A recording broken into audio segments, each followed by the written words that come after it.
20절까지만 보겠습니다. 예수님께서 와서 보셨다. 나사로가 죽은 그 현장에 우리 주님께서 오십니다. 그런데 그 시점이, 작가의 시점이라고 하는 게 굉장히 중요하지 않습니까? 예수님께서 와서 보셨다. 우리 같으면 이 사건을 기록할 때 나사로를 보기 위해서, 나사로를 살리기 위해서 베다니로 가셨다. 이게 보통 사람들이 쓰는 예수의 이 행동에 대한, 어떤 사건에 대한 기록법입니다. 그렇죠. 보통 사람들이 어떤 장소에 갔다라고 말하지 어떤 장소에 왔다라고 말하는 것은 잘 쓰지 않는 표현이거든요. 그런데 요한은 예수께서 와서 보셨다 이렇게 쓰고 있습니다. 이 말은 요한도 거기에 있었다는 뜻이고, 자기가 거기 있었으니까 베다니에 있었으니까 예수님께서 오셨다 이렇게 쓰는 거죠. 문제가 될 것은 없습니다. 그렇지만 보통 객관적으로 어떤 사실, 어떤 일에 대해서 쓸 때면 자기는 빠지고 객관적인 시각을 집어넣는 것이 훨씬 더 읽는 사람으로 하여금 객관성을 가져다 줘서 읽기에 편합니다. 그런데 예수께서 와서 보셨다 그러면 요한도 거기에 있었기 때문에 혹시라도 현장에 매몰될 수 있다라고 하는 생각 때문에 사람들이 그 현장에 있는 것처럼 표현하는 것에 대해서 우호적이고 기대하는 마음이고 요한에 대해서 사랑하는 마음이 아니면 긍정적으로 보기가 좀 어려워진다는 거죠. 왜? 현장에 있으면 아무래도 그 현장의 현장성 때문에 이 객관성이 결여될 수 있다는 생각 때문에 그렇습니다. 객관성이 떨어진다라고 하는 생각을 갖기 쉽다는 거죠. 현장에 있다고 하는 것은 또 신뢰한다면 객관성이 강화될 수 있지만 신뢰하지 않는다면 감정적인 측면이 훨씬 더 강해질 거라고 하는 생각 때문에 잘 선호하지 않는 표현이라는 거예요. 그런데 요한은 글이 쓰고 있습니다. 예수께서 와서 보셨다. 이걸 중요합니다. 우리가 신앙생활 하면서 자기를 객관화시키는 것은 굉장히 중요한 일입니다. 그렇지만 예수님과 함께 있다라고 하는 이 생각이야말로 두려워할 필요가 없다는 거죠. 세상 사람들이 내가 오늘 만난 예수 그리스도에 대해서 어떻게 평가할지 두려워하지 말라는 말입니다. 너는 네 생활도 별로 그렇게 좋지 않으면서 너 하나도 제대로 간수하지 못하면서 네 일 처리 하나도 제대로 못하면서 왜 말끝마다 예수 이야기하느냐? 사람들은 이런 것 생각 때문에 다른 사람들한테 오늘 나와 함께 하신 주님에 대해서 나누기를 두려워한다는 거예요. 나는 내 스스로도 내 자신에 대해서 자신이 없다, 이렇게 생각하고 있는 사람들이 예수님과 함께하는 것에 대해서 다른 사람들과 나누는 것, 이것은 개인적인 문제지 다른 사람들한테 왜 그것을 굳이 나눠야 되느냐 해서 예수 그리스도께서 나와 함께 하신 것, 예수께서 나를 기뻐하시는 것, 예수께서 와서 보신 것, 예수님께서 나와 함께 하시는 것을 즐거워하는 것, 이것에 대해서 나누거나 생각하거나 말하는 것에 대해서 힘들어하지 말라는 말입니다. 예수님께서 와서 보셨습니다. 그리고 현실은 어땠습니까? 나사로가 무덤에 있은 지 이미 나흘이 되었습니다. 예수님께서 와서 보셨을 때 현장은 난장판이 되어 있었던 겁니다. 모든 것이 다 끝났습니다. 이미 장례 끝나고 그리고 무덤에 안치된 그런 상황이었습니다. 사람들이 여기에다가 무슨 말을 하겠습니까? 서운한 사람은 서운한 채로 있고 또 올 사람들은 오고요. 보시면 베다니는 예루살렘에서 가깝기가 한 오리쯤 되고 많은 유대인들이 마르다와 마리아에게 그 오라비의 일로 인해서 위문하러 와 있는 그런 현장입니다. 그런데 두 가지 반응이 나오는 거죠. 마르다는 예수께서 오신다는 말을 듣고 곧 나가서 맞이했다. 그렇지만 마리아는 퉁해가지고 집에 앉아 있었다. 예수님께서 베다니 입구에 오셨을 때 두 자매가 보여주는 이 행태는 우리로 하여금 우리의 모습을 잠시 투영하게 한다는 점에서 굉장히 중요한 표현입니다. 나중에 12장에도 이 자매의 이 가정에서 있었던 일들이 기록되고 있죠. 마리아는 지극히 비싼 향유를 가져다가 예수 그리스도의 발에다가 붓고 자기 머리털로 발을 닦고 하는 사건이 기록되어 있습니다. 또 이 집에 들르셨을 때마다 마르다가 보여준 예수님에 대한 깊은 애정, 깊은 사랑하는 마음이 있으니까 정성껏 음식을 준비해서 예수님과 그의 제자들에게 대접하고 접대하고 그리고 공경하는 마음을 가지고 섬겼던 것이죠. 우리는 이 두 사람의 반응이 뭐 틀렸다 옳았다 그렇게 평가하지 않습니다. 누가 궁극적으로 예수 그리스도의 장례를 준비했느냐, 이것이 문제가 될 것이 없습니다. 다 자기가 처한 상황에서 자기의 기분에 맞게 자기의 능력껏 예수님과 관계를 맺어가는 것이죠. 마르다는 마르다의 방법대로, 마리아는 마리아의 방법대로 예수님을 섬깁니다. 어떤 것이 원칙입니까? 신앙의 원칙이 있습니까? 여기 계셨더라면 한숨 쉬면서 마리아도 그렇고 마르다도 그렇습니다. 똑같이 말합니다. 21절에도 나와 있고, 주님께서 여기 계셨더라면 우리 오빠가 죽지 않았을 겁니다. 마리아도 그렇게 말합니다. 32절에 그렇게 기록되어 있습니다. 똑같습니다, 반응이.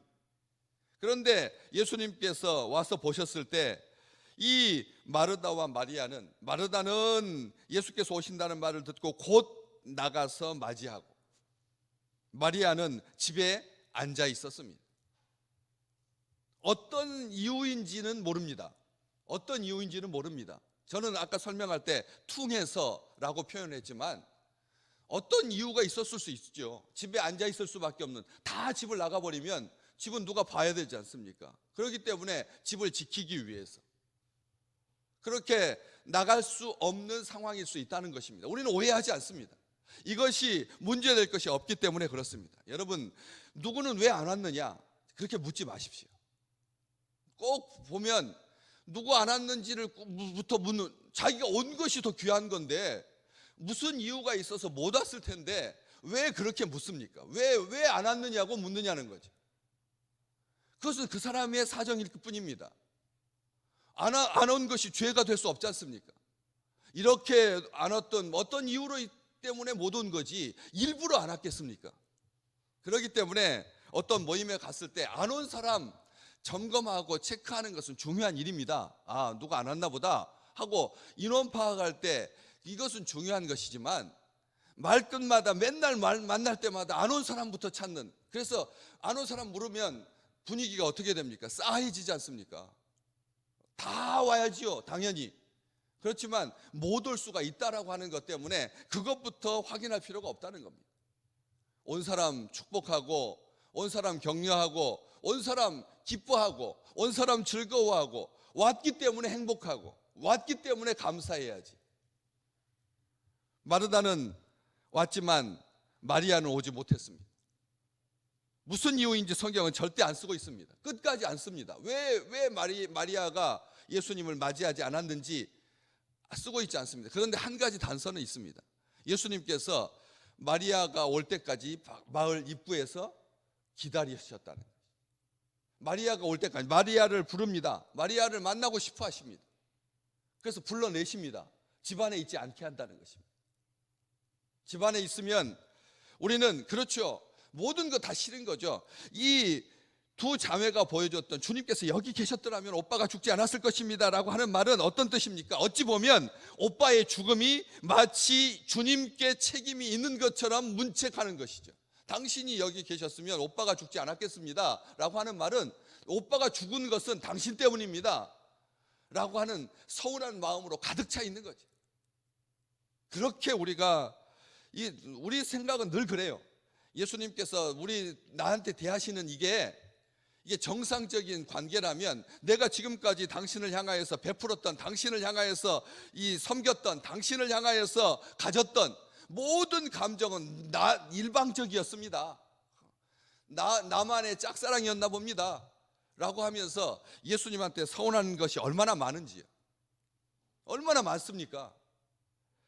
어디 계셨습니까? 섭섭하고 서운하고 원망스럽고, 어찌 보면 오빠의 죽음은 당신의 책임인 것처럼 그렇게 생각하고 있는, 따지듯이 그렇게 말하고 있는, 낙심하고 절망하고 좌절감이 있고 심지어는 적대감까지도 보이는 그런 모습, 우리는 성경에서 충분히 그런 것들을 확인할 수 있습니다. 마치 주님께서 상습적인, 베드로가 감옥에 갇혀서 이제 헤롯이 그를 끄집어내 가지고 내일 죽이려고 하는 그 시점에서 예수님께서 천사를 보내셔서 그를 끌어내거든요.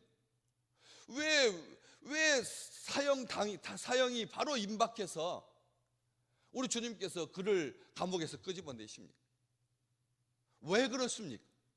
우리 생각에는 감옥에 들어가지 않는 것이 하나님께서 영광 받을 수 있는 최적의 기회인데, 왜 하나님은 거의 죽을 때까지, 거의 끝에 갈 때까지, 왜 요셉이 보디발의 집에서 보디발의 아내로부터 유혹을 받고 옷을 벗김을 당하고 그 다음에 고소 고발당하고 사람들을 불러가지고 자기가 당했다라고 말할 때까지, 감옥에 갇힐 때까지, 죽을 때까지 왜 하나님께서 놔두시느냐? 아우슈비츠는 어떻고요? 600만 명이 죽어갈 때까지 주님은 뭐 하고 계십니까? 이 세상에 어떤 신이 자기를 믿는 사람들 한 명이라도 죽으면 벌벌벌 떨어야지, 아니 1명도 아니고 1000명도 아니고 10,000명도 아니고 600만 명이, 지금 선진국 노르웨이, 스웨덴, 덴마크 그 국민 숫자보다 더 많습니다. 500만 명밖에 안 되거든요. 덴마크 500만 명입니다. 600만 명이면 한 나라를 다 멸망하고 다 죽을 때까지, 마지막 어린아이들까지 다 죽을 때까지 우리 하나님은 도대체 뭐 하고 계시는 건가? 섭섭하고 원망해야 한다는 것이죠. 하나님은 요지부동인데 우리는 언제까지 기도해야 합니까? 다른 사람들 기도는 어쩌면 다 들어주시는 것 같은데 왜 내 기도만 너무 오래 하도록 마지막 날까지, 최후의 순간까지 기다리시는 것입니다. 모세를 80살에 부르시고, 바울이 육체의 가시, 사탄의 사자, 자기 몸에 있는 그 질병을 하나님 앞에, 주님 앞에 3번이나 기도할 때까지 주님은 아무런 반응도 없으셨습니다. 우리는 근데 기억합니다. 다른 여지를 두지 말라는 말씀입니다. 다른 여지를 두지 마라. 우리가 끝까지 신실함으로 하나님의 약속만을 붙드시기를 주의 이름으로 축복합니다. 여기 22절 말씀에 나는 이제라도 주께서 무엇이든지 하나님께 구하시는 것을 하나님이 주실 줄 아나이다. 궁색한 변명처럼 보입니다. 주님께서 여기 안 계셨기 때문에, 오빠가 죽었다라고 하는 그런 배신감 때문에, 억울함 때문에, 깊은 한숨 때문에, 아쉬움 때문에 주님께서 서운한 감정이 분명히 있음에도 불구하고 언어적으로는 이 마르다가 굉장히 성숙한 여인인 거죠. 주님께서 나는 이제라도 주님께서 무엇이든지 하나님께 구한다면 하나님께서 들어주실 줄 압니다. 이게 아주 어설퍼 보이지만 이대로 우리 주님께서 나사로를 죽음으로부터 이끌어 내셨기 때문에 그렇습니다. 오빠를 살릴 줄은 몰랐죠. 이미 죽었기, 더 이상 그 부분에 대해서는 이제 할 말이 없습니다. 나는 그냥 서운할 뿐입니다. 그렇지만 그렇다고 해서 주님을 향한 사랑과 기대와 믿음을 저버리지 않았다는 것입니다. 우리는 이것을 기억합니다. 좌절감이 몰려올 때도 있습니다. 심지어는 그게 변화해서 적대감이 될 수 있습니다. 사랑하기 때문에 그런 거죠. 예수님에 대해서 기대가 없다면 우리는 주님을 미워할 필요가 없습니다. 주님을 원망할 필요도 없는 거죠. 사랑하고 기대하기 때문에 원망하는 것입니다. 자녀도 마찬가지고 부모도 마찬가지고, 피차간에 우리는 이 엉켜있는 관계를 그냥 자기 감정에 내키는 대로 쏟아버리지 말라는 것입니다. 하나님 억울합니다. 할 수 있습니다. 마리아도 그랬습니다. 집에 앉아 있었습니다. 끝까지 고집스럽게. 그게 마리아를 죽이지 않았습니다. 결국은 주님께서 만나주시거든.